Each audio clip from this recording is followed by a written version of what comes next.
건강해 보이는 의학 톡톡톡. 아는 만큼 건강해지는 놀라운 의학 상식을 전해드립니다. 닥터들의 맛있는 수다. 안녕하세요, 이은영입니다.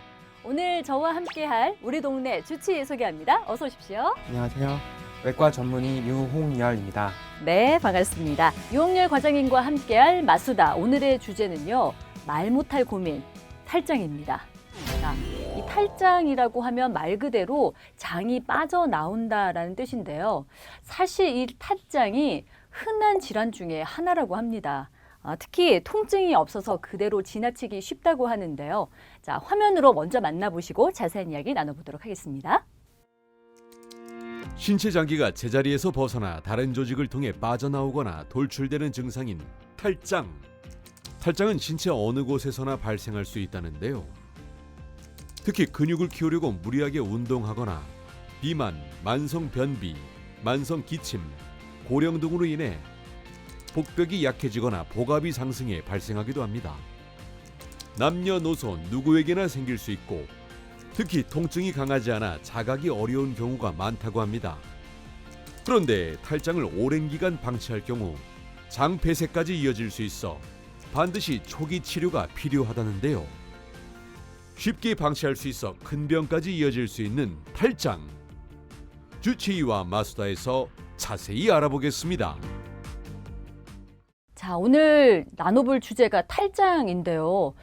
사실 과장님, 저는 탈장이 남녀노소 누구에게나 오는 질환이라고 생각을 못했어요. 탈장이라고 하면 장이 빠져나온다고 해서 굉장히 무서운 질환인 줄 알았거든요. 네. 탈장이 정확하게 뭔가요? 우리 뱃속에는 많은 장기들이 담겨 있는데 이 장기들이 그냥 있는 것이 아니라 복막이라고 하는 막 속에 담겨 있게 됩니다.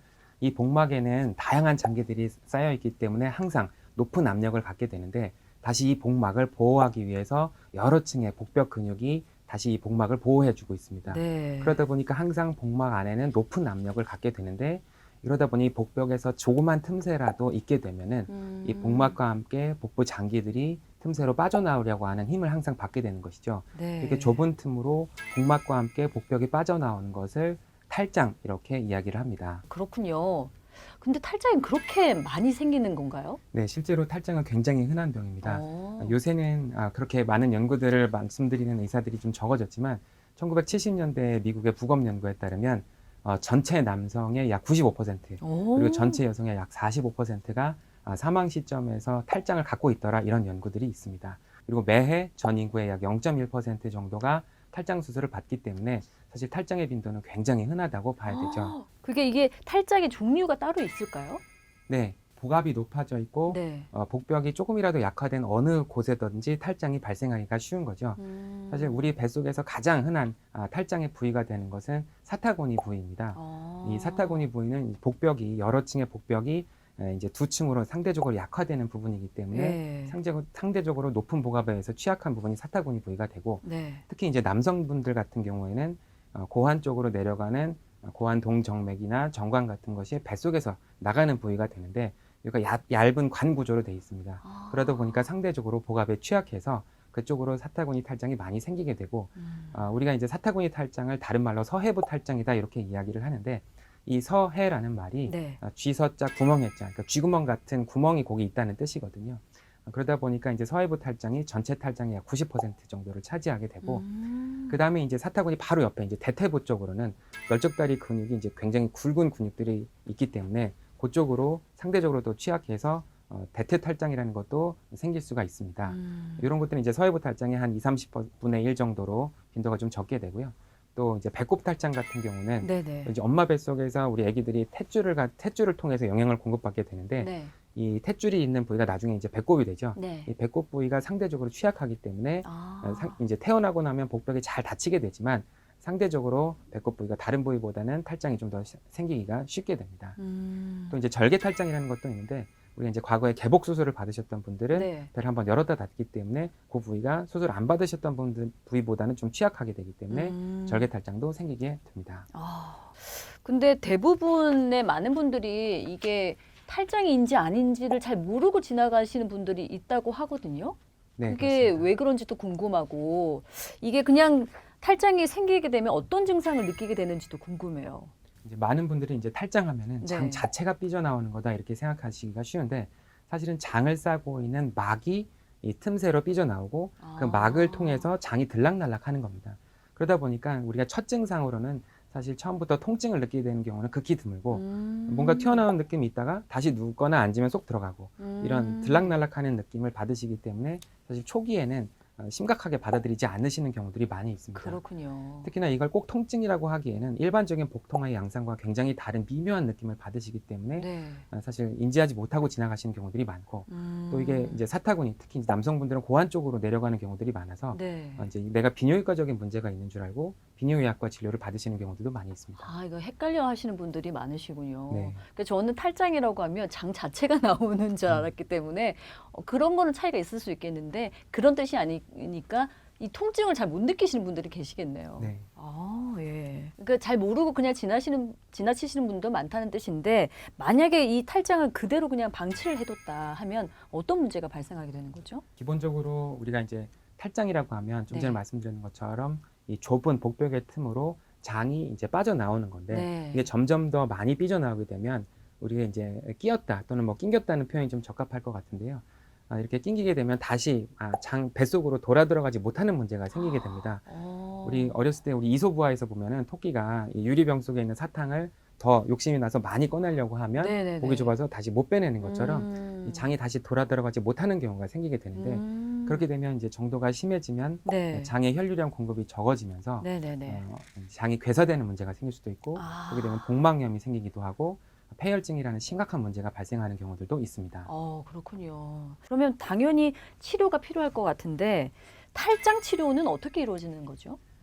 탈장은 물리적인 현상으로 네. 이 좁은 틈새를 통해서 복막과 장이 삐져나오는 거기 때문에 네네네. 기본적으로는 복벽을 튀어나온 틈새를 막아주는 수술 이외에는 아주 현재로서는 효과적인 방법이 없는 상태입니다. 보통 탈장이 발생하고 나서 네. 한 3년 정도가 지나면 아까 말씀드렸던 심각한 복막염이나 폐혈증 같은 합병증이 한 30% 이상에서 발생하기 시작하고 4년 이상 방치하면 거의 7, 80%의 환자들이 아주 심각한 부작용이 발생을 하기 때문에 가급적이면 증상을 인지하시고 나면 빠른 시일 내에 수술을 받으시기를 권고드리지만 탈장 수술이 이렇게 응급으로 진행해야 되는 수술은 아니시기 때문에 내가 증상을 인지하게 되면 적어도 한 2, 3개월 이내에 수술을 받으시는 걸 권고를 드립니다. 예. 우리가 이제 보통은 증상이 발생한다고 해도 대체로 미루고 병원 진료를 미루시는 분들이 많기 때문에 우리가 이제 아주 1, 2년씩 미루실 필요는 없겠고요. 네. 적어도 한 2, 3개월 정도 이내에 수술을 받으시기를 권고드리고 네. 특히나 이게 고환 쪽으로 내려오는 느낌을 받으신다고 하면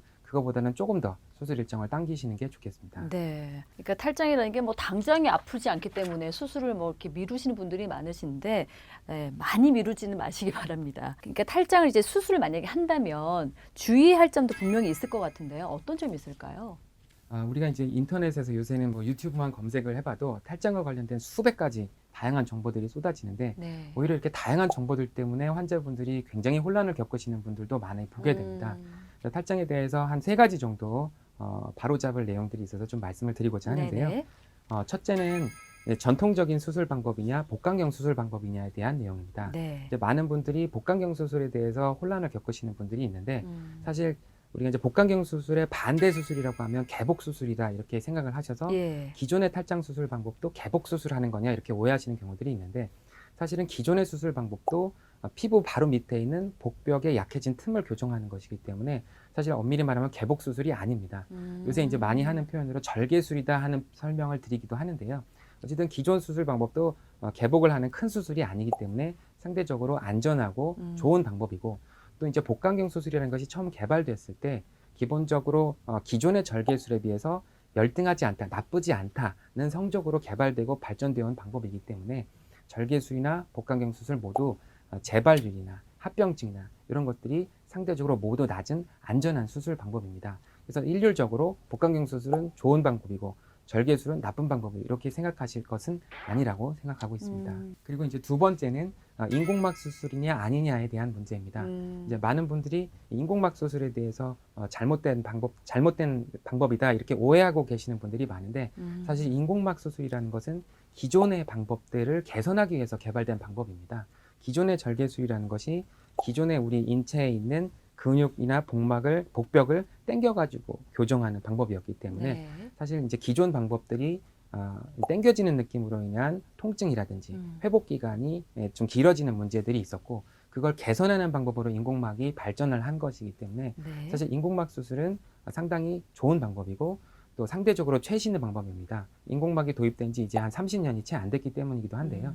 사실 인공막 수술이냐 기존의 방법이냐가 모두 사실 상대적으로 안전한 방법이 이미 입증이 되어 있고, 더러는 이제 인공막의 치명적인 합병증, 감염과 관련된 합병증을 제기하는 분들도 많이 있는데, 이런 치명적인 인공막의 합병증 같은 경우는 사실 탈장 수술에 있어서는 거의 보고된 바가 없고, 오히려 심각한 수술들, 뭐 자궁경부암이나 난소암 같은 큰 수술을 받으신 분들은 어쩔 수 없이 복벽을 제거하거나 복막을 제거하시는 분들이 있었거든요. 네. 그 부분들에 대해서 이제 대안이 없기 때문에 인공막을 사용한 적이 있었고, 네네. 이런 인공막들이 그런 수술을 받으신 분들한테서 치명적인 부작용을 일으킨 적은 있었습니다. 다만 탈장 수술과 관련돼서 인공막이 이런 합병증을 유발하는 경우에는 상대적으로 굉장히 양호한 이유를 보였기 때문에, 또 인공막을 사용하지 않은 수술과 관련돼서도 비교했을 때 둘 다 양호한 성적을 보였기 때문에, 사실 인공막 방법이 무조건 나쁜 방법이다, 네. 또는 인공막을 사용하지 않는 방법이 무조건 좋은 방법이다, 이렇게 하실 거는 절대 아니라고 생각을 하고 있습니다. 네, 알겠습니다. 그러니까 뭐 환자의 어떤 상태에 따라서 또 올바른 수술 방법을 선택하시는 것이 가장 또 바람직할 것 같고요. 그리고 무엇보다도 또 바르게 진료를 받아서 방법을 선택하시는 것이 필요할 것 같습니다. 무엇보다도 수술을 안 하는 게 좋잖아요. 과장님께서 탈장이 발생하지 않도록 미리 예방할 수 있는 방법을 좀 알려주시면 좋으실 것 같아요. 네, 앞서 말씀드렸지만 탈장은 사실 누구에게나 생길 수 있고, 네. 엄밀히 말하면 예방할 수 있는 방법은 없습니다. 다만 우리가 이제 탈장이 좀 더 생기기가 쉬운 분들이 계시죠. 복압이 많이 가해지는 업무를, 이제 무거운 물체를 들고 나르는 것을 업무적으로 하실 수밖에 없는 분들이라든지, 또는 운동을 원래 좋아하시는 분들, 우리가 탈장 수술을 해서 아주 유명해진 대표적인 연예인들이 연예인 김종국 같은 경우에 그렇군요. 네, 뭐 웨이트 트레이닝이라든지 피트니스 운동을 하는 네, 그런 네, 경우에도 네. 복압이 높아질 수 있고, 또 등산 좋아하시는 분들 중에서도 상당히 많은 편입니다. 그래요? 예. 또 한편으로는 우리 이제 관악기 부시는 분들, 뭐 색소폰이라든지 클라리넷, 플루트, 복압이 많이 네네. 필요하니까. 배 쪽으로 압력이 많이 가해지기 때문에 네네네. 또 상대적으로 탈장이 좀 많이 발생하실 수가 있습니다. 한편으로는 우리 비만한 경우에 많은 분들이 이제 비만한 경우는 탈장이 더 잘 생기기가 쉽지 않겠느냐, 이렇게 생각하시는 분들도 있고, 저는 의사 선생님들 중에서도 그렇게 말씀하시는 분들이 많은데, 우리 연구 결과에 따르면 비만과 탈장은 사실은 크게 의미 있는 연관된 결과가 없었습니다. 심지어 비만하신 분들이 상대적으로 비율상으로 탈장이 더 적다는 연구들도 꽤 있었습니다. 우리가 이제 가설로서 제시되는 것이, 비만하신 분들이 그냥 살만 많은 것이 아니라 근육량도 상대적으로 같이 많다는 것도 있고, 또 이렇게 두툼하게 복벽이 발달하기 때문에 상대적으로 탈장이 적다는 연구들도 있습니다. 네. 그렇기 때문에 우리가 뭐 운동을 많이 하면 탈장이 생기고 비만하면 탈장이 적고 그렇다고 해서 운동을 적게 하실 건 절대 아니고요. 운동이 주는 유익함이 압도적으로 많기 때문에, 그렇죠. 네, 너무 무리하지 않도록. 네, 운동을 하시는 건 권고를 드리고, 네. 다만 증상이 발생됐을 때 빨리 병원을 찾으시는 것을 권고드립니다. 네, 알겠습니다. 자, 남녀노소 누구에게나 쉽게 발생할 수 있는 이 탈장, 치료법과 또 원인에 대해서 자세하게 좀 알아봤습니다. 탈장과 관련된 시청자 사연이 와 있거든요. 함께 보시죠.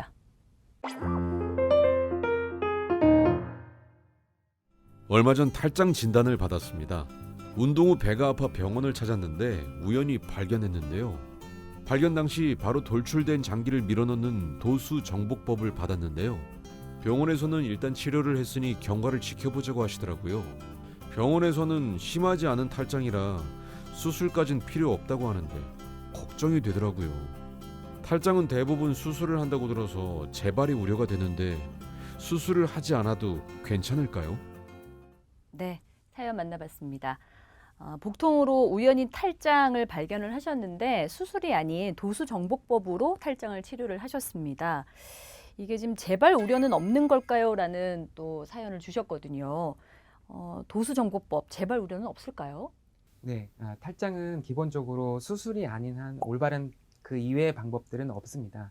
우리 도수 정복법이라고 해서 이 복벽의 틈새가 다시 네. 좁아지거나 빠져나와 있는 복막이 다시 뱃속으로 들어가는 것은 아니기 때문에 기본적으로는 근본적인 치료 방법은 수술이 되겠습니다. 네. 도수정복이라고 하는 것 자체가 빠져나와 있는 장이 그냥 뱃속으로 들어가 있을 뿐이기 때문에 결과적으로는 빠른 시일 내에 병원을 찾으시기를 권고드립니다. 네, 알겠습니다. 자, 두 번째 사연 만나보시죠. 6개월 전에 탈장 수술을 받았습니다. 수술 후 2개월 뒤에 웨이트 운동을 시작했어요. 그 이후로 큰 이상은 없었습니다. 그러다 얼마 전 웨이트 운동하고 최근 스쿼트 100kg을 앉았다가 힘주며 일어났는데 탈장이었던 부위가 찌릿한 느낌이 들더라고요. 복압되는 차고 운동했습니다. 느낌이 불안해서 확인했더니 수술 전처럼 볼록하게 나와 있진 않았습니다. 한번 이런 느낌을 받으니 운동하기가 조금 두렵더라고요. 탈장한 부위가 다시 쉽게 터지진 않겠죠? 그리고 탈장 수술 후 어떤 운동을 해야 하는지도 궁금합니다. 네. 자, 6개월 전에 탈장 수술을 하셨습니다. 그리고 수술 후에 2개월 뒤에 웨이트를 하시다가 얼마 전에 스쿼트를 하셨는데 좀 찌릿한 느낌을 받으셨대요. 근데 탈장한 부위가 쉽게 터지진 않겠죠? 걱정스러운 또 사연을 보내주셨습니다. 탈장 수술 후에 어떤 운동을 하면 좋을까요? 라는 질문도 함께 주셨거든요. 어떻습니까? 어떤 운동하면 좋을까요? 기본적으로 우리가 탈장 수술 후에 첫 2주간은 네. 무거운 것을 들고 나르는 운동이나 웨이트 트레이닝은 절대로 하지 않도록 권고를 드리고 있고, 또 수술 후 약 2달 정도는 무리해서 운동하시지 않도록 권고를 드리고 있습니다. 우리가 이제 아주 명백하게 치료 가이드라인으로 나와 있는 것은 없지만 우리가 치료 권고안으로 제시되고 있는 것이 수술 후 약 2주간은 약 20-30파운드 정도의 무게, 그러니까 우리나라로 치면은 킬로그램 단위로 10에서 15kg 정도의 무거운 무게는 들지 말라, 이렇게 권고 드리고 있는 편이고요. 또 수술 후 2개월 정도 지난 시점까지는 등산이라든지 웨이트 트레이닝이라든지 이런 것들 권고드리지 않고 있습니다. 네. 우리가 이제 기본적으로 탈장 수술 자체는 굉장히 재발률이 낮습니다. 우리가 10년 정도를 추적을 했을 때 약 1% 정도에서 재발한다고 알려져 있습니다. 그러다 보니까 사실 우리가 찌릿한 느낌이 난다고 해서 재발하는 경우는 극히 드물다고 봐야 되겠고요. 다만 우리가 어떤 수술 방법을 통해서 수술을 받으셨다고 할지라도 수술 후 약 2주 정도에는 우리가 이 수술 부위가 딱딱하게 붓거나 이런 묵직한 느낌을 받으실 수가 있습니다. 그럼 이제 그런 느낌을 받으시면 환자분들이 상당히 걱정을 하시게 되고, 혹시 재발한 거 아니냐 이런 걱정을 하실 수가 있게 되고요. 예. 또 우리가 수술하고 나서 한 2-3개월 정도는 우리 수술했던 부위 자체가 약간의 감각 이상을 가지면서 찌릿찌릿한 느낌을 받으실 수가 있는데, 사실 첫 2-3개월 이내에는 만약에 설령 재발을 그분이 나중에 하신다고 할지라도 2-3개월 이내에는 절대 재발하는 일은 없다, 이렇게 알고 계시면 되겠습니다. 그리고 약간 찌릿하더라도 재발은 아닐 것이다. 네, 알겠습니다. 걱정하실 일은 없겠습니다. 그러니까 좀 가볍게 운동하시면 무리는 없겠죠. 네, 보통은 우리가 이제 평지를 네. 한 2-30분 정도 보행하시는 정도의 운동만 권고드리고 있습니다. 네, 너무 웨이트 무리하게 하지 마시기 바라겠습니다. 좋습니다. 자, 오늘 탈장에 대해서 원인과 그 치료법에 대해서 자세히 알아봤습니다. 마지막으로 탈장, 이것만은 좀 꼭 기억해 달라. 마지막으로 정리 말씀 부탁드립니다. 크게 2가지 말씀드리고 싶은데요. 네. 첫째로는 증상이 있을 때 가급적이면 방치하지 마시고 빨리 병원을 찾아주시라, 이런 말씀 꼭 드리고 싶고요. 두 번째로는 굉장히 다양한 수술 방법에 대해서 많은 분들이 걱정하시고 오해하시는 면들이 있는데, 너무 걱정하시지 마시고 또 다양한 방법들에 현혹되시지 마시고 가급적이면 너무 지체하지 않는 시간 내에서 수술 받으시기를 권고드립니다. 네. 자, 유영렬 과장님과 함께 탈장에 대해서 알아봤습니다. 너무 무리한 운동도 자제해 주시기 바라겠습니다. 자, 이번에는 우리 생활 속의 건강 상식을 한방으로 풀어보는 건강 한방 시간입니다. 자, 오늘은 불안증에 대해서 알아보도록 하겠습니다.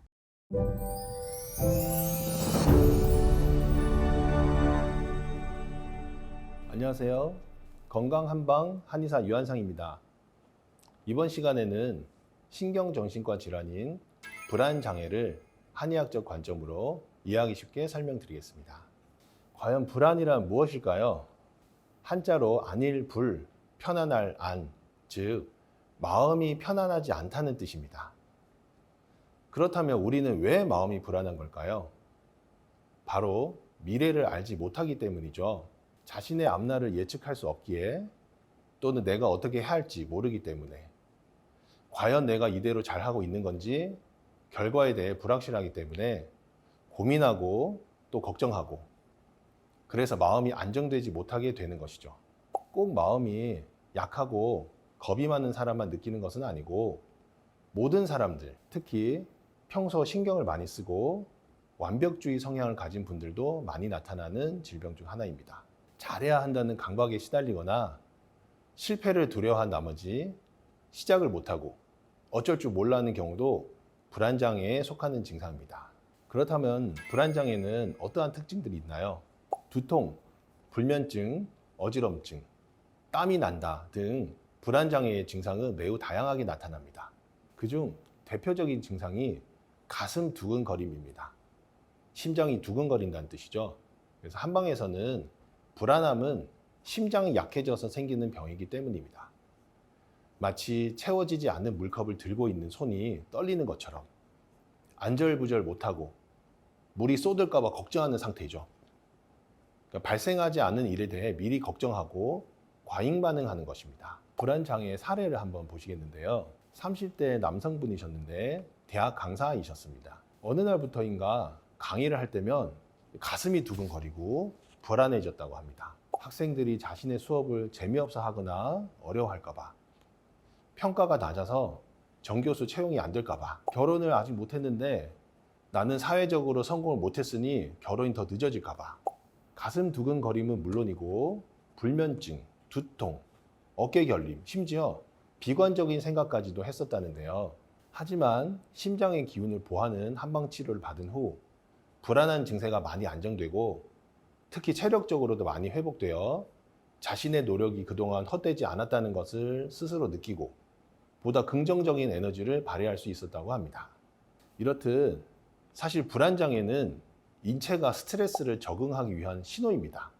결국 자신을 믿고 내가 그동안 해왔던 일들이, 지금 하고 있는 일들이, 그리고 하려고 계획했던 일들이 옳은 방향으로 가고 있다고 스스로 다독이고 칭찬하고 응원하는 연습을 해보세요. 이제 더 이상 불안해하지 말고 자신감을 가지세요. 지금까지 건강한방 유한상이었습니다.